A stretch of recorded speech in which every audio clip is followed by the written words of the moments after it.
அந்த இடத்த போய் விசிட் பண்ணணும்ல. இப்ப ஆளுங்கட்சி ஒரு இடம் கொடுக்குதுன்னா அங்க போனா இஷ்யூஸ் இருக்கு, அது ஓப்பனான கால்வாய் இருக்குதுன்னா உங்க தலைவர் வரப்ப 8 அடிக்கு ரேம்ப் போட தெரியுதுல்ல, பழுப்பு வச்சு வெல்டு பண்ண தெரியுதுல்ல, அந்த கால்வாயை மூடத்துக்கு அறிவு இல்லையா? ஒரு கவுன்சிலர் அவங்க பண்ணிருக்கணும், அவங்க பண்ணல, இந்த மாதிரி நிர்வாக சீர்கேடு பண்ணிருக்காங்க, நீங்க அதை முறையா ஒரு வீடியோ எடுத்து போட்டிருக்கணும். ஆளுங்கட்சி வந்து இந்த மாதிரி தவறு செஞ்சிருக்குது, அவங்க கொடுத்த இடத்துல இந்த மாதிரி சரியில்லை, இங்க போனா உயிரிழப்புகளோ ஏதோ ஒரு அசம்பாவிதம் ஏற்பட காரணம் ஆகும்னு சொல்லிட்டு நீங்க, உங்களுக்கு தான் மீடியா உடனே உடனே திருப்புது இல்ல. எப்படியா இருந்தாலும் உங்க தலைவரை காட்டுறது, அவர் என்ன பேசினாலும் எல்லாத்தையும் காட்டுறது, அது அந்த மாதிரி இருக்கிறப்ப நீங்க அதை காட்டியிருக்கணும். இந்த இடத்த ஒதுக்குறாங்க, நாங்க இதை எப்படி பேச முடியும், இது எங்களுக்கு சரியில்லை, இதை நாங்களே சரி செஞ்சுக்கிறோம். ஒரு சென்டரிங் பழக வச்சு அந்த இதை போட்டு கால்வாயை மூடி இருக்கலாமே. ஒரு 5 அடி பள்ளமா இருக்குது, ஒருத்தன் விழுந்தா பின்மண்டையில் அடிபட்டா அவ்வளவுதான், ஒண்ணுமே அவன் பிழைக்கிறது கஷ்டம். அந்த மாதிரி ஒருத்தன் மேல ஒருத்தன் விழுந்தா உயிரிழப்பு ஏற்படும்ன்றது ஒரு சின்ன புரிதல் கூட இருக்கிற ஒரு அறிவு இருக்கிறவனுக்கு தெரியும். அப்ப மாவட்ட செயலாளர் போட்டீங்க, நகர தலைவர் போட்டுக்கிறீங்க, பூத் கமிட்டி வரையும் போட்டிருக்கீங்கன்னா கட்டமைப்பு ஸ்ட்ராங் பட்டு வலுப்படுத்திட்டுன்றீங்க. அதெல்லாம் வாய் வார்த்தை ஜாலம் கிடையாது. அது நீங்க அதுக்கு தகுதியே கிடையாதுன்னு தான் சொல்லுவேன். முதல் ஆரம்பம் முற்றிலும் கோணல, முதல் கோணல் முற்றிலும் கோணம். முதல் மாநாட்டுல 5 பேர் செத்துருக்காங்க. 2வது மாநாட்டுல வந்தவன், பிளக்ஸ் வச்சவன், ரிட்டர்ன் போனவன், அங்க மாநாட்டுல உயிரிழந்தவனும் சேர்த்து மொத்தம் 7 பேர். முதல் மாநாட்டுல செத்தவனுக்கு 2வது மாநாட்டுல, முதல் மாநாட்டு முடிஞ்ச உடனே அறிக்கை வரல. 2வது மாநாடு முடிஞ்சு 5 நாள் கழிச்சு இங்க ஒருத்தவங்க வந்து மின்சாரம் தாக்கி ஒரு துப்புரவு பணியாளர் இறக்குறாங்க, ஒரு பெண் இறக்குறப்ப கரண்ட்ல டைம் லைன்ல நம்ம பேர் இல்லையேன்ற ஒரு காரணத்துக்காக மதியம் 3 மணிக்கு ஒரு ட்விட்டு போடுற. அப்ப அரசியலுக்கு நீ எந்த அளவுக்கு அன்பிட்ன்றது அப்பவே தெரியுது, வெட்ட வெளிச்சமா. நாங்க மாற்று அரசியலுக்கு இருக்கிறோம், நாங்க தான் அப்படின்றது அதை சொல்ல தகுதியே கிடையாது.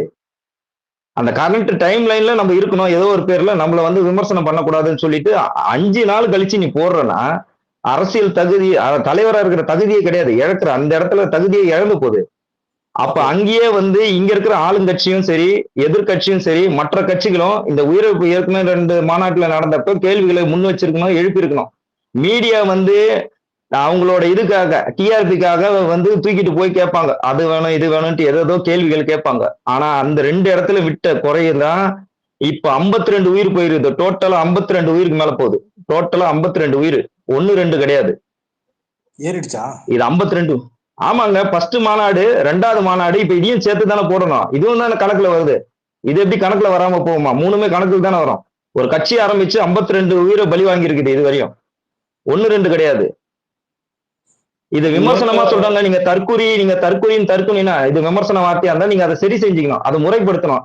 எங்களை நீங்க தற்கொலைன்னு சொல்ற அளவுக்கு நாங்க தகுதி இல்லை, நாங்க உயர்த்திக்கணும், நாங்க சரியா தான் இருக்கோம், எங்களை கட்சி கட்டமைப்பு பண்ணிட்டோம், நாங்க வந்து ஒரு வார்டுல இருக்கிற பிரச்சனை இஷ்யூஸ், மக்கள் வராங்கன்னா மக்களுக்கு பாதுகாப்பு கொடுக்குறோம். உங்க தலைவர் வரப்போதே அவர் சொன்ன டைம் பீரியடுக்கு வரல.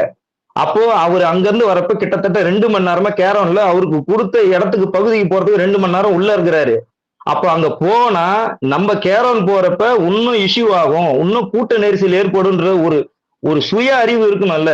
அங்க போனோம், நம்ம பின்னாடி ஒரு கூட்டம் வருது, அதை பேரிகார்டு போட்டு தடுத்து நிறுத்துன்னு சொல்லிட்டு காவல்துறைக்கு நீங்க சொல்லி இருக்கணும். ஒருவேளை காவல்துறை அதை செய்யலைன்னா, ஒருவேளை இந்த கவர்மெண்ட் மேல நீங்க பழி போடுறீங்கன்னு வச்சுங்க, உங்களுக்கு தான் கட்சியில ஆள் இருக்கிறாங்கல்ல, அவங்கள வச்சு அதை வந்து லாக் பண்ணிருக்கணும். ஸ்டெப் பை ஸ்டெப்பா ஒரு 3 ஸ்டெப் லேயரா போட்டு லாக் பண்ணிருக்கணும். அப்படி பண்ணியிருந்தா சுத்தமா இந்த உயிரிழப்புல கொஞ்சமாச்சு குறைஞ்சு இருக்கும். ஆனா இந்த கேரனும் அதுல உள்ள புகுந்து கிழிச்சுன்னு தான் போயிருக்குது. அதாவது வேகம் குறைவாக போனாலும் போனது தப்புதான், அங்க அழுத்தம் ஏற்படும். இயற்கை வந்து ஒரு ஒரு பர்டிகுலர் இடத்துக்கு தாங்க காத்து கொடுக்கும். இத்தனை பேர் இருக்கும், ஒரு ஒரு சாதாரணமா ஒரு ரூம்ல இருக்கும், 10க்கு 10 ரூம்ல வந்து 5 பேர் இருக்கலாம். அங்க 15 பேர் இருந்தாலும் காத்து வராது. நீங்க என்னதான் ஃபேனை போட்டாலும் உடம்புல உஷ்ணம் அதிகமாகும். ஒரு சாதாரண சென்சிபிள் சின்ன விஷயம் இதெல்லாம். இதெல்லாம் ஒரு கட்சியோட தலைவருக்கு தெரியல, அவர் பாவம், அவருக்கு ஒண்ணுமே தெரியாதுன்னா அதை சத்தியமா ஏத்துக்க முடியாது. சித்ரா அரவிந்த் ஏதோ மைக்கன் பண்ணிருக்காரு, ஒரு நிமிஷம். ஏகே ஸ்லேயர், ஏகே ரூல்ஸ் பேசுறதா பேசுங்க, வந்ததுல இருந்து எதுவுமே பேசல. வர ஸ்லேயர் ஒரே நிமிஷம், கபிலன் ஒரே நிமிஷம். இன்னைக்கு வந்து பிரஸ் மீட், அரசு சார்பாக பிரஸ் மீட் வச்சிருந்தாங்க. அது மட்டும் ஒரே ஒரு இன்ஃபோ. இதுவரை விஜய் மாநாட்டு மக்கள் சந்திப்பு கூட்டங்களில் காயமடைந்தவர்கள் மதுரையில் 14, விழுப்புரத்தில் 42, திருச்சியில் 12, அரியலூரில் 6, திருவாரூரில் 17, நாகையில் 5, நாமக்கல்லில் 35, கரூரில் 116. அதாவது தொடர்ச்சியா விஜய் எங்கெங்கெல்லாம் போறாரோ அவர் ரசிகர்கள் இந்த மாதிரி அட்ராசிட்டிஸ்னால காயப்படுறாங்க. ஆனா அன்பார்ச்சுனேட்லி கரூர்ல வந்து இந்த ஸ்டாம்பேட்ல சிக்கிட்டாங்க. இது வரைக்கும் அதை வந்து எந்த மீடியாவும் காமிக்கல. இதுக்கு முக்கிய வந்து மீடியா வந்து இதை மறைச்சிச்சு. எப்படின்னா, அந்த பஸ்ல மதியம் விழுந்தாங்கல்ல, அதுக்கப்புறம் அந்த பையங்களுக்கு ஏதாவது ஆச்சுன்னா ஒரு மீடியாக்காரர் காமிச்சாங்களா? பஸ்ல விழுந்ததை காமிச்சாங்க கீழே. அதுக்கப்புறம் அவங்களுக்கு ஏதாவது ஆச்சா அந்த நியூஸை பத்தி ஏதாவது அப்டேட் பண்ணாங்களா? ஏன்னா அவ்வளோ சொகுசு விஜய் கொடுத்தாங்க. அந்த 2 பார்லிமெண்ட் டிவியும் அவங்க 2 பேரும் தான் அந்த வீடியோ காமிக்கிறாங்க. ஆனா அந்த மாணவர் அந்த இளைஞருக்கு ஏற்பட்ட பாதிப்ப அதுக்கப்புறம் அத பத்தி பேசவே இல்ல. ஆனா இன்னைக்கு மொத்தமா என்ன ஆயிருச்சு? எல்லாமே ஓப்பனா வந்துருச்சு. இதுவரைக்கும் இவ்வளவு பேர் பாதிக்கப்பட்டிருக்காங்க. இத மறைச்சது யாரு? இந்த மீடியா தான். அப்ப இந்த இத வளர்த்து விட்டது யாரு? மீடியா தான் உண்மைய சொல்லப்போனா. இவங்க சொகுசு குடுத்து வளர்த்து விட்டுருக்கு. இப்ப யார் பேசுனது? சித்ரா அரவிந்தா? இல்ல பரணி பரணி, பரணி பரணி. ஓகே. சித்ரா அரவிந்த் ஆ சொல்லுங்க சொல்லுங்க கபிலன். சொல்லுங்க. சொல்ல வேண்டியதா இருந்தா சொல்லுங்க. அடுத்து ரூல்ஸ் ஏகே ரூல்ஸ் போட்டு அடுத்து ஸ்லேயருக்கு போயிடுறேன். அப்புறம் கட்டத்தர உங்களுக்கு. இது வந்துட்டு எப்படி சொல்றது, இவன் இவன் வந்துட்டு ஒரு மாப் மென்டாலிட்டி கிரியேட் பண்ணிட்டு இருக்காங்க, அவ்வளவுதான் சொல்ல முடியும். ஏன்னா வந்து தற்குறித்தனமான ஒரு கூட்டத்தை வச்சுக்கிட்டு இவன் எதையுமே சிந்திக்க மாட்டேங்கிறாங்க. நம்ம ஒரு விஷயத்த நம்ம சிந்திப்போம், அது கரெக்டா இருக்கான்னு யோசிப்போம். ஒரு 4 ஆங்கிள் நம்ம சிந்திப்போமா இல்லையா? அப்போ ஒரு விஷயம் நம்ம வீட்டுக்கே இன்னைக்கு பட்ஜெட் போடுறோம் அப்படின்னா அது எப்படி போடுவோம், என்ன போடுவோன்றதை யோசிப்போம் மாட்டோமா? அது மாதிரி ஏன் வந்துட்டு ஒரு ஒரு தகவல் ஒண்ணு வருதுன்னா அது உண்மையா இருக்கா பொய்யா இருக்கா, அது எப்பேற்பட்டது, அது இவன் ஒரு ஆளை பார்த்தாலே தெரியும் நம்ம எப்படிப்பட்டவன் என்ன ஏது. ஆனா எதையுமே சிந்திக்காம ஒரு எப்படி சொல்றது, தமிழ்நாடு வந்து கல்வியில் சிறந்த மாநிலம், தமிழ்நாடு வந்துட்டு பொருளாதாரத்தில் சிறந்த மாநிலம், 2வது பணக்கார மாநிலம்லாம் சொல்லி நம்ம சொல்றோம். ஆனா வந்துட்டு ஒரு சைலண்டா ஒரு தற்குறி கூட்டம் வந்துட்டு இப்ப வரைக்கும் வந்துட்டு இப்படி இருக்கே. இப்ப விஜய் இன்னைக்கு பேசியிருக்கானே, அது வந்துட்டு நடிப்புன்னு கூட அவங்களுக்கு தெரியாம பேசுறவங்க விஜய் எதிர்த்து பேசிட்டாலே அவங்க திமுக, விஜய் எதிர்த்து பேசிட்டாலே அவங்க ரஜினி ரசிகர், விஜய் பத்தி எதிர்த்து பேசிட்டாலே அவங்க அஜித் ஃபேனு, சூர்யா ஃபேனு, இப்படி அதாவது எதிர் வேற ஏதாவது பிஜேபி அப்படின்ற மாதிரிலாம் இந்த மாதிரிலாம் கேவலமா வந்து நெரேட்டிவ் செட் பண்ணி இவ்வளவு கேவலமா வந்துட்டு சீப்பா இறங்கி வேலை பார்த்துட்டு இருக்காங்க. ஏன் இந்த இவ்வளவு அவதூறு காலையில இருந்து இவ்வளவு தேவையில்லாத பொய் செய்திகள்லாம் போட்டு இவங்க வாழ்க்கையை பத்தி கூட அவனுக்கு கவலைப்பட மாட்டேங்கிறாங்க. நமக்கு அப்பா அம்மா இருக்காங்களே, நம்ம அப்பா அம்மா வந்து இதுல ஒரு ஸ்கிரிப்ட் இதுல ஒண்ணு இருக்கு. அதுக்கு நான் சொல்றேன். அடுத்து ஒண்ணு சொல்றேன். எனக்கு இருக்கிற அடுத்து ஒரு டவுட் நான் அடுத்து வரேன். ஸ்லேயர் சாரி ஏகே ரூல்ஸ் ஃபார்வர் கேக்குதுங்களா? கேக்குது ப்ரோ. சொல்லுங்க. ப்ரோ எனக்கு இருக்கிற தனிப்பட்ட இதெல்லாம் சொல்லிடுறேன். கட்சின்றது அடுத்தது. நம்ம இப்போ ஒரு ஒரு ஒரு நாட்டினோட ஒரு ஸ்டேட்டோட முதலமைச்சருன்ற போது அவங்களுக்குன்னு ஒரு சில ரெஸ்பெக்ட்லாம் கொடுக்கணும். நான் வந்து இப்போ எடப்பாடி பேசியிருக்கிறாரு, மற்ற மினிஸ்டர்ஸ்லாம் பேசும்போது கூட ஒரு மாதிரி இழிவுபடுத்துற மாதிரிலாம் பேச மாட்டாங்க. அது வந்து இவருக்கு வந்து சுத்தமா அந்த சுத்தமா நாகரிகமே அவருக்கு தெரியல. 2வது விஷயம், எல்லாரும் சொன்ன விஷயம் தான், ரிப்பீட்டடு திரும்பவும் சொல்றது தான். உனக்கு கொடுத்த டைம்ல நீ வந்திருந்தாலே நீ வந்து அதை வந்து மேக்சிமம் தவிர்த்திருக்கலாம். அந்த இந்த சாவை வந்து நிறைய விஷயங்கள் தவிர்த்திருக்கலாம். ஒன்று. இன்னொன்று வந்து நீ அங்கேருந்து கிளம்பும் போதே என்ன சொல்றேன்னா, ஒரு மீடியாஸை வச்சு ஒரு சப்போர்ட்ல வச்சு நான் எந்திரிச்சிட்டேன், நான் பல்லு விளக்கிட்டேன், நான் சட்டையை போட்டேன், நான் டவுசரை போட்டேன், நான் கிளம்ப போறேன் அப்படின்னு சொல்லி நேஷனல் மீடியா அங்கிருந்தே ப்ரெஷர் கொடுக்க ஆரம்பிச்சிட்ட, நாமக்கல்ல இருந்து கரூர் வரைக்கும். நீ சொன்ன டைமுக்கு ஒன்றும் வரல. 2வது இப்பவும் சரி, இப்ப யாரோ சொல்லிட்டு இருந்தாங்க அந்த ஒரு விஷயத்த, இந்த நிமிஷம் வரைக்கும் அவங்க உணரவே இல்லை அந்த ஒரு விஷயத்த. ஏன் இறந்துட்டாங்கன்னு சொல்றத வந்து அவங்க வந்து என்ன ஒரு விஷயமா எடுத்திருக்காங்க, அவங்க வீட்டுல செத்தாதான் அது வந்து ஒரு சாவு, மற்றவங்க வீட்டுல செத்தாலும் அது வந்து ஏன் வந்தாங்க ஏன் போனாங்க. ஆமா, சாவுன்றது வந்து ஒரு இதுதான். ஆனா இருந்தாலும் ஏன் வந்தாங்கன்ற மாதிரி கேட்கறாங்க. அது வந்து ஒரு பெரிய விஷயமாவே அவங்க ஃபீல் பண்ணல. கடைசி வரைக்குமே இவங்க சைடு எதுவுமே இல்லைன்ற மாதிரி ஃபீல் பண்ணல. ரொம்ப ஒஸ்டான பிஹேவியர்ஸ். எனக்கு ரொம்ப இதானது வந்து, உனக்கு வந்து ஒரு டைமிங் மென்டாலிட்டியே உன்கிட்ட இல்லைன்ற போது, இந்த ஒரு ஒரு 8:30 மணிக்கு வரணும்னும் போது ஒரு 8:30 மணின்றது ஒரு 10 மணிக்குள்ளாரையாவது வந்திருக்கணும். நீ அங்க வரதே வந்து ஒரு டைம். அதுக்கப்புறம் கரூர்ல வந்து 12 மணியோ 1 மணியோ கொடுத்துருந்தாங்க. அதை வந்து நீ சாயந்தரம் 7 மணிக்கு கொண்டு வர. 2வது ஆர்கனைசிங் வந்து சரி ரைட்டு, ஒரு போலீஸ் பாதுகாப்பு உனக்கு கொடுக்கல. இப்போ வந்து அதே இடத்துல வந்து லாஸ்ட் வீக்ல வந்து எடப்பாடி வந்து மீட்டிங் போட்டாரு. ஸோ இந்த மாதிரி வரல. நீ தான் வந்து எடப்பாடியோட எம்ஜிஆரோட எல்லாரையோட நீ பெரிய ஆளு, உனக்கு தான் இவ்வளோ வருது. அப்ப அதுக்குண்டான முன்னாடியே நடவடிக்கை நீ எடுத்திருக்கணும்ல. எந்தவித நடவடிக்கையும் எடுக்காம நீ வந்து அவங்கள்ட்ட நீங்க எந்த விஷயம் கேட்டீங்கன்னாலும், கபிலன் ப்ரோ, நீங்க இப்ப வந்து நீங்க என்ன பண்ண போறீங்கன்னு கேட்டீங்கன்னா, டிஎம்கே ஒஸ்ட், ஏடிஎம்கே ஒஸ்ட், எல்லாருமே ஒஸ்ட், நாங்க வந்து தான் நல்லது பண்ண போறோம், அந்த மாதிரி தான் மென்டாலிட்டியில சொல்லுவாங்களே தவிர, நாங்க இந்த கொள்கையோட வரோம், இதை செயல்படுத்த போறோம், இதை பண்ண போறோம், அதை பண்ண அதெல்லாம் உங்களுக்கு கிடையாது. நீங்க ஒரு கேள்வி கேட்டீங்கன்னா உங்களை திரும்ப ப்ளேம் பண்ணுவாங்க. அவங்க அந்த என்டர்டைன்மெண்ட் சினி ஃபீல்ட்ல இருந்து அவங்க வெளியிலேயே வரல. அவங்க நீங்க வந்து நல்லா நடிக்கிறீங்களா அப்படின்னு சொல்லி கேட்டீங்கன்னா நீங்க என்ன சாதிச்சீங்கன்னு சொல்லி நம்மள கேட்கறாங்க பாரு. அதே கேள்வியை தான் இப்ப அவங்க இதுக்கு வந்தோனையும் பொலிட்டிஷியன் வந்தோனையும் இதே தான் ஃபாலோ பண்றாங்க. நீங்க ஒழுங்கா இவங்க இவங்கெல்லாம் நல்லா ஆட்சி பண்ணிட்டாங்களா, எதுக்காகப்பா நான் ஓட்டு போடணும்? இன்னைக்கு காலைல கூட ஒருத்தர்ட்ட வந்து என்ன கேட்டேன்னா, டிவிகேல இருக்கிறவர்கிட்ட, நான் ஒரு கட்சிக்கு ஓட்டு போட போறேன், பிரதான கட்சிக்கு நான் ஓட்டு போட போறேன். அதை மீறி உனக்கு நான் ஓட்டு போடணும், ஏதாவது ஒரு சின்ன ரீசன் சொல்லு, சின்ன பாயிண்ட் சொல்லு, ஒண்ணுமே சொல்ல வேணாம், நீ ஒரே ஒரு பாயிண்ட் மட்டும் சொல்லுன்னா அதுக்கு வந்து இவ்வளவு நாள் வரைக்கும் எல்லாரும் ஊழல் கட்சியா தான் இருந்திருக்காங்க, நான் வந்து வரப்போறேன். அதுக்கு தான் நான் கேட்டேன், நீ ஒரு ஒரு கார் ஓட்டு கார் வாங்கியிருக்கீங்கன்னா அதுக்கு ஒரு டாக்ஸ் கூட நீ கட்ட மாட்டேங்கிற, நீ ஒரு ஒரு குடும்பத்தையே கவனிக்க மாட்டேங்கிற. நான் ஏன் குடும்பத்தை கவனிக்க மாட்டேங்கிறேன்னா தனிப்பட்ட முறையில் உன்னை பேசுறது வந்து தப்பு தான். ஆனா நீ ஒரு ஒரு சினிமா ஆக்டர் மட்டும் கிடையாது, இன்னைக்கு ஒரு கட்சியோட தலைவர், நாளைக்கு வந்து நீ என்ன வேணாலும் ஆகலாம். அப்படின்னும் போது நான் ஒரு படத்துக்கு போறேன்னும் போது அந்த படத்தை பத்தி வந்து டீட்டெயில் தெரிஞ்சுக்கிட்டு அவர் நல்லவரா கெட்டவரான்னு டீட்டெயில் தெரிஞ்சுட்டுலாம் போக மாட்டேன். ஜஸ்ட் லைக் தட் என்டர்மெண்ட் போயிட்டே இருப்பேன். ஆனா ஒரு ஓட்டு போடணும்னும் போது அவர் பேக்ரவுண்ட்ல இருந்து எல்லாமே ஆராய்ச்சி பண்ணி தான் நம்ம போடணும். இல்ல அவருக்கு ப்ரீவியஸா நம்ம எழுக்கா எதையாவது நம்மளுக்கு உதவி இருக்காரா அப்படின்னு சொல்லி தான் நம்ம ஓட்டு போடுவோம்னு சொல்லி கேட்டதுக்கு அவங்க they are not own accept. எவனுமே அதை வந்து ஒத்துக்கவே மாட்டேங்கிறாங்க, எதுவுமே ஃபாலோ பண்ண மாட்டேங்கிறாங்க. ஃபுல்லாவே உண்மையாவே சொல்ற மாதிரி தற்கூரி கூட்டங்க தான் இது. Okay slayer. எனக்கு வந்து அது வந்து இதுவே இல்லை. Slayer. Thank you thank you. Slayer. Bro, நான் வந்து இவ்வளவு நாள் விஜய வந்து ஒரு நடிகரா பிடிக்கல, அவரு டிவி கேக்கு அகேன்ஸ்டா அந்த தற்கொலை கூட்டத்துக்கு அகேன்ஸ்டா நான் பேசுனது உண்டு. ஆனா இன்னைக்கு விஜயோட வீடியோவை பார்த்து எனக்கு நிஜமாவே ஒரு பயம் வந்தது. ஏன்னா வந்து அந்த வீடியோ போடுற ஒரு ஆளு ஒரு குற்ற உணர்ச்சியே இல்லாம எப்படி உன்னால போட முடியுது? இன்னைக்கு அவர் வீடியோ போடுறதுக்கு சோல் பர்பஸ் என்னன்னா, you wanted to blame it on others. நீ பிளேம் பண்ணிக்கோ, நீ அரசியல் கூட பண்ணிக்கோ, ஓகேவா? நான் அதை கூட வந்து நான் தப்பு சொல்லல, ஏதோ ஒண்ணு பண்ற, சரி. ஆனா வந்து 41 பேர் செத்து போயிருக்காங்க.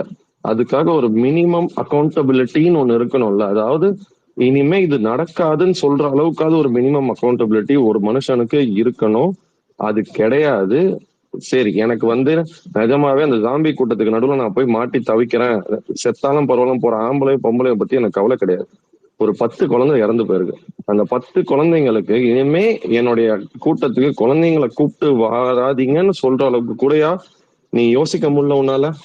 நீ ஏன் அதை சொல்ல மாட்ற? உன்னை பொறுத்த வரைக்கும் என்ன, நீங்க தப்பே பண்ணல, நீ எப்படி ஓப்பனா சொல்ற எங்க மேல தப்பே இல்லைன்ற?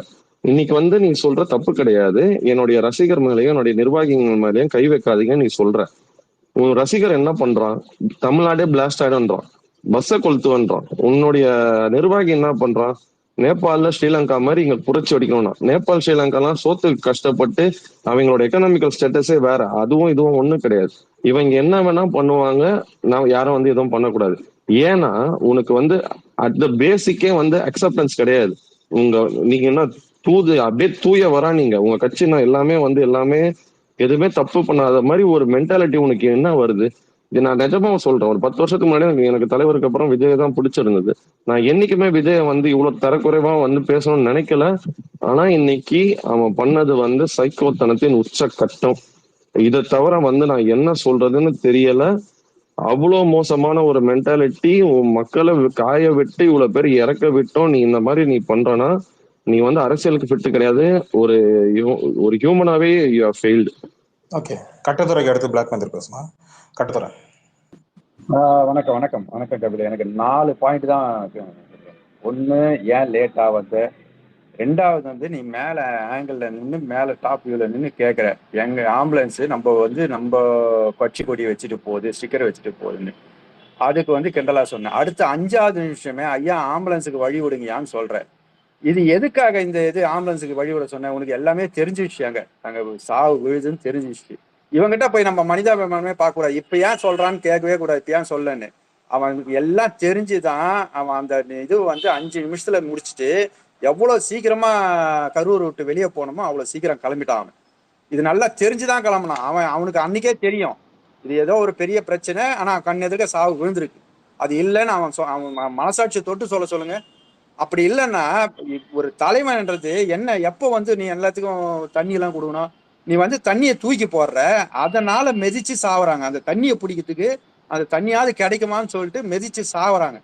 இதெல்லாம் ஒரு தலைவனுக்கு அழகு. இன்னொன்னு, இன்னைக்கு வந்துட்டு இந்த பேட்டி தரல, இதை ஏன் 2 நாளைக்கு முன்னாடி யாராவது கேட்கறானுங்களா அவனுங்க ஆளுங்க? கேட்க மாட்டானுங்க. ஏன்னா இது ஃபுல்லா பிஜேபி அஜெண்டா தான். பிஜேபி வந்து நல்லா அவருக்கு தூண்டி போட்டு சிக்க வச்சுட்டாங்க அவரை. இனிமேல் அவன் நினைச்சாலும் வெளியே வர முடியாது. அவன் அந்த அளவுக்கு முடிச்சுட்டாங்க அவன் கதையை. நான் நினைச்சிட்டு இருக்கேன் அவன் இதெல்லாம் அரசியல்லாம் சாதாரணம்னு சொல்லிட்டு வந்து ஒரு 3 மணி நேரம் வசனம் பேசிட்டு போயிடலான்னு. இந்த அரசியல்லாம் இப்ப இனிமேல் தான் தெரியும். அவ்வளவுதான் கபிலன். ஏன்னா எனக்கு அந்த ஒரு கேள்வி இருந்தது, மேல இருந்து ஏன் ஓடியாந்த நீ குடுன்னு ஏன் ஓடின? ஓகே இப்போ வந்து இப்போ அவன் பேசவே தேவையில்ல. அவனுக்கு எல்லாமே தெரியும், இங்க இருந்து கலவரப்பே தெரியும், நிறைய இது நடந்துச்சுன்னு சொல்லிட்டு. ஓகே ஓகே அவன் என்னத்த பேச போறான் மாதிரி. ஓகே பிளாக் பேந்தருக்கு அடுத்தது சித்ரா இருந்ததுக்கு அப்புறம் ஆலன். Black panther. ஒண்ணுதான், எல்லாரும் சொல்லிட்டாங்க. உண்மையிலேயே வந்து இந்த விஜய் வந்து பார்க்கும்போது என்னன்னா, இங்க இருக்கிற எல்லாருமே வந்து தமிழ்நாடு வந்து ஆபத்துல இருக்கு. இந்த ஒரு நார்த் ஒரு ஆளால அப்படின்றத வந்து நான் தயவு செஞ்சு படிச்ச இளைஞர்கள் புரிஞ்சுக்கணும். ஏன் அப்படின்னு சொல்றேன்னா, நான் இன்னைக்கு மனசார தாங்க ஒரு ட்வீட் போட்டேன். விஜயோட வீடியோவை கோட் பண்ணி மனசார போட்டேன். இந்த வீடியோ பார்த்த அப்புறம் தாண்டா தெரியுது உன் கூட அப்பா அம்மா பொண்டாட்டி புள்ள யாராலையும் வாழ முடியாத காரணம் என்னன்னு இந்த வீடியோ பார்த்த அப்புறம் புரிஞ்சுது அப்படின்னு வந்து நான் மனசார போட்டேன். இதை போட்டது பர்சனல் அபியூஸ் எல்லாரும் நீங்க எடுத்துக்கோங்க. ஆனா நான் ஏன் அதை சொன்னேன் அப்படின்னா வந்து ஒண்ணுமே இல்லைங்க. இப்ப உங்களோட சொந்த கட்சிக்காரன் அவன் வந்து நேற்று தற்கொலை பண்ணிக்கிட்டான். அந்த கரூர்ல நடந்தது காரணம் செந்தில் பாலாஜி அப்படின்னு எழுதி வச்சு தற்கொலை பண்ணிக்கிட்டான் லெட்டர் எழுதி அப்படின்னு ஒரு எல்லாரும் இங்க இருக்கிற தாவேக்காவோட ஆட்கள் எல்லாரும் போட்டானுங்க. சரியா? இந்த மாதிரி தற்கொலை பண்ணிக்கூடாது, தீர்வு இல்ல அப்படின்னு ஊர் ரசிகருக்கும் நீ சொல்லல.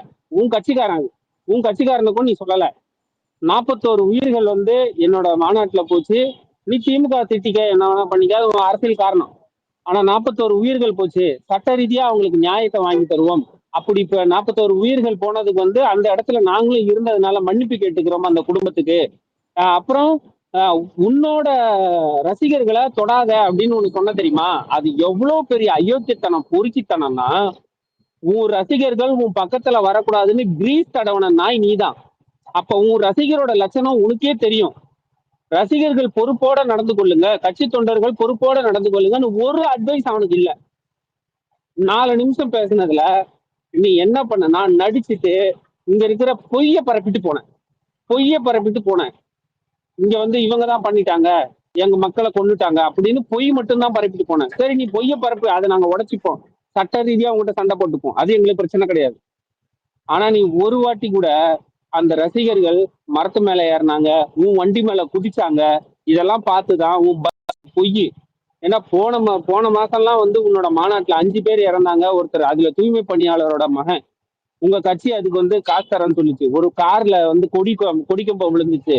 அதுக்கப்புறம் உன்னோட ஃபர்ஸ்ட் மாநாட்டிலேயே வந்து கிட்டத்தட்ட 440 பேர் மயக்கம் போட்டு விழுந்தாங்க, அரசு மருத்துவமனையில அனுமதிக்கப்பட்டாங்க. அதுலயும் வந்து உயிர் சேதம் ஏற்பட்டுச்சு. உன்னை பார்க்க வந்து வண்டியில பைக்ல வந்து செத்து போனாங்க. அதுல எல்லாம் வந்து 4, 5 டெய்லி நீ எப்பப்பெல்லாம் மாநாடு போடுறியோ அப்பப்பெல்லாம் ஒரு பலி. எப்படியும் வந்து 4 பேர் இறந்தார்கள், 3 பேர் இறந்தார்கள், 5 பேர் இறந்தார்கள், இந்த மாதிரி செத்துக்கிட்டே தான் இருக்காங்க. அதுக்கு நீயே வந்து வருத்தம் அளிக்கிறேன்னு ட்விட்டும் போட்டிருக்க. சரியா? எல்லாரும் திட்டி அதுக்கப்புறம் நீ வந்து ட்விட்டும் போட்டிருக்க, இந்த மாதிரி 2 பேர் வந்து இறந்திருக்காங்க என்னோட கட்சி தொண்டர்கள், நீ ட்விட்டும் போட்டிருக்க. ஆனா இன்னைக்கு 41 பேர் இறந்திருக்காங்க. ரொம்ப அதிக சாவு இருக்கும்போது பொதுமக்கள் எல்லாரும் உன்னை பார்த்துட்டாங்க. நீ ஒரு நார்சி கொலகார நாய் அப்படின்னு வந்து உன்னை பார்த்துட்டாங்க. உன்னை பார்த்ததும் இப்ப நீ என்ன பண்றதுன்னா பச்சையா போய் சொல்ற, இதுக்கு முன்னாடி எந்த சம்பவமும் நடக்கல அப்படின்னு. ரூல்ஸை மீறிக்கிட்டே இருக்கிறான். ரூல்ஸ் எப்பவுமே போட்டுட்டு இருக்கும் போது ரூல்ஸை மீறிக்கிட்டே இருந்து சின்ன சின்ன ஆபத்து வந்துகிட்டே இருக்கும்போது அமைதியா இருந்துட்டு இப்ப அந்த ரூல்ஸை மீறினதுனால ஒரு பெரிய சேதம் நடந்துச்சு. நாங்க அப்பத்துல இருந்து சொல்லிட்டு இருக்கோம், ரூல்ஸை மீறாதரான்னு. ஒரு நாள் ரூல்ஸை மதிக்காம எல்லாத்தையும் பண்ணிட்டு உன் தொண்டர்களையும் அதை வச்சு பண்ண விட்டுட்டு இப்பயும் நீ என்ன பண்றனா, அடுத்தது அப்பா நம்ம மேலாம் எந்த தப்பும் இல்ல, ரசிகர்களுக்கா இப்ப இவன் என்ன தெரியுமா சொல்லியிருக்கான், என்ன வேணா பண்ணுங்க, தொண்டர்கள் மேல எதுவும் பண்ணிடாதீங்க அப்படின்னு சொல்றது என்னவா மாறுதுன்னா, இந்த ட்விட்டர்ல இருக்கிறவன், இந்த மரத்து மேல ஏறினவன், கரண்ட் கம்பத்துல ஏறினவன்லாம் தலைவர் பாடுறா என்ன வேணா பண்ணுங்க, தொண்டர் மேல கை வைக்காதீங்கன்னு சொல்லிட்டான். அப்ப என்ன பண்ணணும், நம்ம தலைவனுக்காக என்ன வேணா பண்ணலாம்டா நம்ம அப்படின்னு இன்னும் ஒரு படி ரூல்ஸை மீற போறான். ரூல்ஸை மீறி இன்னும் பொதுமக்களுக்கு பாதிப்பு ஏற்படுத்த போறான். இன்னும் கீழே சின்ன குழந்தை வயசானவன்னா கூட தொண்டை மேல ஏறி மிதிச்சு தலைவான்னு கத்த போறான். அப்ப இந்த மக்களுக்கு இன்னமும் வந்து ஆபத்தை விளைவிக்க போறான். அந்த ஆபத்தை விளைவிக்கிறதுக்கு இன்னைக்கு விஜய் வீடியோ போட்டு அவங்க எல்லாரையும் வந்து ஏத்தி விட்டுருக்கான் அந்த பைத்தியக்கார கும்பலை. இந்த பைத்தியக்கார கும்பலா இல்லாம யாராவது ஒரு சுயநினைவோடு அவன் பக்கத்துல இருந்தாங்கன்னா அவன் கூட வாழ முடியாது. அப்படி அந்த சுயநினைவோடு அவனை விட்டு போனவங்க தான் அவன் அப்பா அம்மா. இருங்க நான் முடிச்சிடுறேன். அந்த சுயநினைவோட இருந்து ஒரு ஏன்டா இப்படி பண்ற அப்படின்னு கேட்கிறவங்க தான் இவன் கூட வாழவே முடியாது. அதனாலதான் அவங்க அப்பா அம்மா பொண்டாட்டி பிள்ளை எல்லாம் பிரிஞ்சிருக்காங்க. நன்றி. ஓகே, சித்ராரவிந்துக்கு அப்புறம் ஆலன். சித்ராரவிந்த். அதாங்க ஒரு நார்சிஸ்டிக் மென்டாலிட்டின்னு சொல்லுவாங்க பாத்தீங்களா. அதாவது வந்துட்டு ஒருத்தர் இறந்து போறத வந்துட்டு ரசிக்கிறதுன்னு சொல்லிட்டு இந்த ஸ்பைடர் படத்துல வந்து எஸ்.ஜே. சூர்யா இருப்பான் பாத்தீங்களா. அந்த மாதிரி அவனுக்கு வந்துட்டு அது ஒரு மென்டாலிட்டி. இன்னொருத்தவங்க கஷ்டப்படுறத பார்த்து சந்தோஷப்படுற ஒரு சைக்கோ மென்டாலிட்டி அது அவனுக்கு இருக்கு. அவனுக்கு அது வந்துட்டு சின்ன வயசுல இருந்தே அந்த ஒரு இஷ்யூஸ் இருக்கு. அப்படின்றது வந்துட்டு எப்படி சொல்றது, இப்பதான் நமக்குலாம் எல்லாருக்குமே தெரியுது. ஆனா நான் கேள்விப்பட்டிருக்கேங்க இவனை பத்தி. ஒரு என்னன்னா, இவனோட தங்கச்சி வந்துட்டு சின்ன வயசுல இறந்து போயிருக்கிறாங்க. அதுல வந்துட்டு இவனுக்கு ஏதோ ஒண்ணு பாதிப்பாயிருக்கு அப்படின்ற மாதிரி சொன்னாங்க. இப்போ எனக்கு என்ன கேள்வினா, நானும் கான்ஸ்பிரசி பேசுவேன். இப்ப பேசினேன்னா அது இன்னும் கேவலமா போகும். அதனால அதை பத்தி பேசாம நான் வந்துட்டு இஷ்யூ என்னவோ அதை பத்தி பேசுறேன். இப்போ இந்த மாதிரியான ஒரு மாப் மென்டாலிட்டி ஒரு கூட்டத்தை வந்து உருவாக்கி வச்சிருக்கான் பாத்தீங்களா. இவங்க வந்து எந்த ஒரு ஃபேக்ட்ஸும் செக் பண்றது இல்ல, எந்த ஒரு இதையும் வந்துட்டு அவங்க பாக்குறது இல்ல. டோட்டலி வந்துட்டு யாரு என்ன பேசினாலும் அவங்கள அபியூஸ் பண்றது, அவங்க திமுகன்னு சொல்றது, அவங்கள வேற மாதிரி ஃப்ரேம் பண்றது, இந்த மாதிரியான ஒரு இது எப்படி சொல்றது, இதை வந்து ஒரு ஃபேஷன் ஸ்டேட்மெண்டா மாத்துறது. ஒருத்தன் சொல்றான், எனக்கு டிஎம்ல எனக்கு மெசேஜ் பண்றான், திராவிடம்ன்ற அந்த கொள்கையாகட்டும் இல்ல இதுக்கு மேல வர எந்த ஒரு இடதுசாரி கொள்கை வலதுசாரி கொள்கை எதுவுமே இருக்காது. இது வந்துட்டு எப்படி இருக்கும்னா, சோசியல் மீடியா தான் இனிமே எல்லாம். அதை வந்து எங்க தலைவர் வந்து கரெக்டா யூஸ் பண்றாரு. நாங்க இனிமே அப்படிதான் இருப்போம். நாங்க எல்லாருமே வந்துட்டு இந்த மாதிரிதான் நாங்க வந்துட்டு எங்களோட அரசியல் நாங்க முன்னெடுக்க போறோம். சோசியல் மீடியா வச்சுதான் நாங்க எல்லாம் அழிக்க போறோம் என் கட்சி எல்லாம் அப்படின்னு சொல்றான். நீங்க யோசிச்சு பாருங்க, ஒரு காமன் ஒரு நார்மல் பர்சனோட ஒரு பிஹேவியர் கிடையாது. தேர் அப்நார்மலா இருக்கிறாங்க. நம்ம எல்லாருமே சினிமா போவோம், சினிமாவுக்கு போய் படம் பார்ப்போம், படம் பார்த்துட்டு வந்து வீட்டுக்கு வந்து படுத்துருவோம். இல்லாட்டி வந்துட்டு ஒரு வாரம் யோசிப்போம், இல்ல ஒரு மாசம் கூட யோசிப்போம். அதுக்கப்புறமேட்டு அதுல இருந்து வெளியே வந்துருவோம். ஆனா இவங்க தொடர்ந்து வந்துட்டு 1 வருஷமா 2 வருஷமா கிட்ட யோசிச்சு இவனுக்குள்ளாரையே வந்து ஐக்கியமாக்கி இவனை வந்துட்டு ஒரு ஒரு கவர்ச்சி பொருள் மாதிரி இவனை வச்சுட்டு மக்களை வந்துட்டு இந்த மாதிரியான ரசிகர்களை வந்துட்டு பயன்படுத்திக்கிறான். இது எவ்வளவு பெரிய கொடூரம்ன்றது ஜாதி வெறி மத வெறியோட இது எவ்வளவு பெரிய கொடூரம். இவ்வளவு பேர் இறந்துட்டு இருக்காங்க. கொஞ்சம் கூட மனசாட்சி இல்லாம, கொஞ்சம் கூட மன உறுத்தல் இல்லாம எப்படி பேசிட்டாங்க. கண்டிப்பா அனுபவிப்பான். முற்பகல் செய்யும் பிற்பகல் விளையும் சொல்லுவாங்கல்ல, கண்டிப்பா அதை அனுபவிப்பான். அடுத்தது ஆலனுக்கு அப்புறம் கணேஷ். Thank you host. ஆக்சுவலி நான் முன்னாடி இப்போ நடந்த எந்த ஒரு இன்சிடென்ட்டையும் நான் மென்ஷன் பண்ண விரும்பல. ஆக்சுவலி நான் ஒரு குறிப்பிட்ட பேருக்கெல்லாம் தேங்க் பண்ண விரும்புகிறேன். யாருன்னா சூப்பர் ஸ்டாரோ இல்லை அஜித் அவர்களோ இல்லை இன்னும் பொறுப்பாக நடந்துக்கிட்ட நடிகர்களுக்கு வந்து நான் உண்மையிலே நன்றி கடன் பட்டிருக்கேன். ஏன்னா குறைஞ்சபட்சம் தன் ரசிகர்களை சுயலாபத்துக்காகவோ அவர்களை எந்த சூழ்நிலையிலும் அவர் வாழ்கின்ற வாழ்க்கையிலிருந்து தடம்புரண்டு போக செய்கிறதோ, அவர்களுடைய நேரத்தை வீணாக்காம இது போன்ற தவறான செயல்களில் ஈடுபடாம ஒரு பக்குவப்பட்ட மனிதர்களா மாத்துறது. உணர்ச்சி வசப்பட்டு பல பேர் பேசினாலும் சூழ்நிலையை புரிஞ்சுக்கிட்டு அவங்கள தொடர்ச்சியாக வழி நடத்துறதா இருக்கட்டும், இந்த மாதிரி செயல்களில் ஈடுபட்ட அவர்களுக்கு வந்து நம்ம ஒரு சல்யூட் பண்ணி தான் ஆகணும். ஏன்னா நிறைக்குறைகள் நிறைஞ்சது தான் ரசிக கூட்டம்ன்றது அவர்களுக்கு நல்லாவே தெரியும். அதை வழி நடத்துகிற பண்புன்றது சில பேருக்கு மட்டுமே அந்த எண்ணம் வரும். அது ரொம்ப அவசியப்படுது. ஏன்னா தன் தொண்டன் தப்பு செஞ்சா இல்லை தன் ரசிகன் தொண்டை செஞ்சா அந்த தப்பை வந்து தட்டி கேட்குற ஒரு திராணி இருக்கணும், அதை அட்ரஸ் பண்ணணும், அதை மாற்றணும். நான் பல இடத்துல வந்து நான் சூப்பர் ஸ்டாரையும் பார்த்துருக்கேன், அஜித்தையும் பார்த்துருக்கேன், கமலை சில இடத்துல பார்த்துருக்கேன், விஜயகாந்த் எல்லாம் நான் பல இடத்துல பார்த்துருக்கேன். எங்க ஊர்ல வந்து பாத்தீங்கன்னா எங்க நடராஜன்ற ஒரு வீட்டை வந்து அவர் தான் திறந்து வச்சாரு. அவர் வந்த நேரத்துல வந்து பாத்தீங்கன்னா ஒரு பாதுகாப்பு குறைபாடு நடந்ததும் நடராஜனை வீட்டு கிரகப்பிரவேசத்துல அடிச்சாரு விஜயகாந்த். அவர் அடிச்சுட்டு தான் கடைசியில அவர் வந்து ஒரு மொய்யை கொடுத்துட்டு கிளம்புனாரு. இன்னொரு நாளைக்கு இந்த மாதிரி பண்ணினா கட்சியிலையும் இருக்க மாட்டேன், அப்புறம் உன்னை சும்மா விட்டு வைக்க மாட்டேன்னு மிரட்டிட்டுலாம் போனார். அந்த குறைஞ்சபட்சம் ஒரு அக்கறை இருக்குல்ல, அந்த ஒரு அக்கறை இல்லாத ஒரு அயோக்கிய அரக்கன் தான் வந்து விஜய். குறைஞ்சபட்சம் அவங்க ரசிகர்களையாவது அவர் வந்து வழி நடத்தி இருக்கணும். இவ்வளோ 40 பேர் இறந்ததுக்கு அப்புறமும் நம்ம குறைஞ்சபட்சம் நம்மளுடைய சுய ஒழுக்கத்தை வளர்த்துக்கலைன்னா இனி வர்ற காலங்கள்ல இதே மாதிரி மக்கள் பாதிக்கப்படுவாங்க. நம்ம கொஞ்சம் சுய ஒழுக்கத்தோட நடந்துக்கணும். இது வந்து இதனால் பாதிக்கப்படுறது மற்ற யாரும் இல்லை, தன் ரசிகர்கள் அல்லது தன் தொண்டர்கள் தான் என்பதை உணர வைக்கிறதுக்கே அவர் மறுக்கிறாரு. இது என்ன மாதிரி மணல்னு எனக்கு புரியல.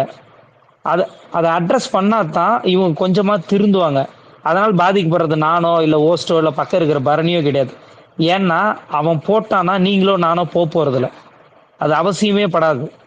ஆனா உன்னை ரசிக்கிறவன் உன்னை தலைவனா ஏத்துக்கிட்டவன் வர்ற இடத்துலயே அவனேவே பலி கொடுக்குற அளவுக்கு ஒரு கீழ்த்தரமான உன்னு கூட இருக்கிறவங்களே செய்யறதுன்றத அதை ஏத்துக்கிட்டு நீ எப்படி பார்த்துக்கிட்டு உக்காந்துட்டு இருக்கிறது தான் என்னால புரிஞ்சிக்கவே முடியல. இந்த மாதிரி ஒரு தரங்கட்ட சைக்கோவை இது வரைக்கும் நான் அரசியல்லையும் பார்த்ததில்லை, சினிமாவிலையும் பார்த்ததில்லை. நான் ரொம்ப ரொம்ப வருத்தப்பட்டு சொல்ற விஷயம் என்னன்னா, ஒரு சில விஜய் ரசிகர்கள் வந்து நண்பர்களா இருந்ததுக்கு நான் இன்னைக்கு முதல் முறையா நான் வந்து வருத்தப்படுறேன். அவர்களை வந்து என்ன சொல்றாங்கன்னா அவங்க நம்புறாங்க அதை பேசுறத. ஒரு 2-3 பேர் இப்ப பேசிட்டு இருந்தாங்க. அது என்னன்னா, அண்ணன் வந்து பேசும்போது சிஎம் வந்து எச்சரிக்கிறாரு, அந்த டிரான்ஸ்ஃபார்மேஷன் வந்து பாத்தீங்கன்னா நமக்கு ஒரு பலத்தை கொடுக்குது, அண்ணனுக்காக நம்ம என்ன வேணாலும் செய்யலாம், எந்த எல்லைக்கு வேணாலும் போகலாம் அப்படின்னு சொல்லிட்டு மறைமுகமா தூண்டி விட்டுருக்காரு. அதனால் இழக்கக்கூடிய வாழ்க்கையும் இல்ல உயிர்களையும் பற்றி சிறிதும் அக்கறை கிடையாது. நீங்க இறந்தவரை பத்தி கவலையப்பட வேணாம், போன உயிர் போச்சு இனிமேலுக்கு என்ன இருக்குன்னு கூட தான் அவன் நினைக்கலாம். ஆனா நாம அப்படி நினைக்க முடியாது. அந்த மாதிரி நினைச்சிருக்கலாம். ஆனா இருப்பவர்களையாவது தக்க வைக்கிற எண்ணமோ அந்த பரிதவிப்பு இருந்திருந்தா இந்த மாதிரி ஒரு கேடுகட்ட வார்த்தையை வந்து அவன் பயன்படுத்தவே மாட்டான். இன்னொரு ஆளை பலிக்கடா ஆக்கி அதன் பின்னாடி அத்தனை பேரையும் திறப்பு வைக்கிறதுன்றதுல அந்த திருப்பி வச்சிட்டோம்னா அவர்கள் வந்து சிந்திக்கவே மாட்டாங்க. ஓ அவன் தான் குற்றவாளி, அவன் தான் எதிராளின்னு நம்ம அட்ரஸ் பண்ணிட்டோம்னா சிந்திக்கிற வேலையே மனிதனுக்கு வந்து எப்பவுமே இருக்காது. அது எனக்காக இருந்தாலுமே இருக்கா. நான் நேசிக்கிற தலைவர்கள் வந்து அவன் தான்ப்பா குற்றவாளி, அவனை நேரடியா தாக்குங்க, இல்ல அவனை நீங்க எதிர்த்துட்டே இருங்கன்னு சொல்லிட்டா அந்த சிந்திக்கிற எண்ணம் மனிதனுக்கு இயல்பாகவே மழுங்கிட்டு போயிடும்ன்றதா உளவியல். அந்த வேலையை சரியா செஞ்சுக்கிட்டு ரொம்ப கீழ்த்தரமான வேலையை பார்த்துட்டு இருக்காப்புல. அது ரொம்ப மோசமானது. ஆனா எனக்கு தெரிஞ்சு இவர் அரசியல்ல இருந்து முற்றிலுமா ஒதுக்கப்பட வேண்டிய ஒரு ஆள். அதற்காக இதை எப்படி கேட்கறதுன்னு எனக்கு தெரியல. குறைஞ்சபட்சம் நீங்க விரும்புற கட்சிகளுக்கு எல்லாரும் ஓட்டு போடுங்க, அந்த அரசியல் உரிமை நமக்கு இருக்கு. ஆனா தப்பித்தவறி கூட தான் விஜய்ன்ற ஒரு தனி மனிதனுக்கு வாக்க மட்டும் செலுத்திடாதீங்க. அது இந்த இறந்தவர்களுக்கு நாம செய்யக்கூடிய மிகப்பெரிய துரோகமா இருக்குன்றதை மட்டும் நான் பதிவு பண்ணிக்கிறேன். நன்றி. கணேஷ் அடுத்து லிட்டில் மங்க். அதாவது அந்த எந்த இதுலயுமே பிரச்சனை வரலன்னு சொன்னார்ல, அதுல ஒரு சின்னது மட்டும் சொல்லிடுறேன். எல்லா அரசியல் கட்சியுமே நிறைய அரசியல் நிகழ்வு நடத்துவாங்க, கூட்டம் பண்ணுவாங்க, விருந்து கொடுப்பாங்க, எல்லாம் கொடுப்பாங்க. தமிழ்நாட்டில் வந்து ரொம்ப ஸ்பெஷல்ல வந்து எனக்கு தெரிஞ்சு டிஎம்கேவும் சரி ஏடிஎம்கேவும் சரி இந்த ரம்ஜான் நோம்புக்கு ஒரு நாள் அவங்க சார்பில் இந்த நோம்பு திறப்பாங்க. அதெல்லாம் ரொம்ப அமைதியாக இருக்கும். ஏன்னா அதில் எந்த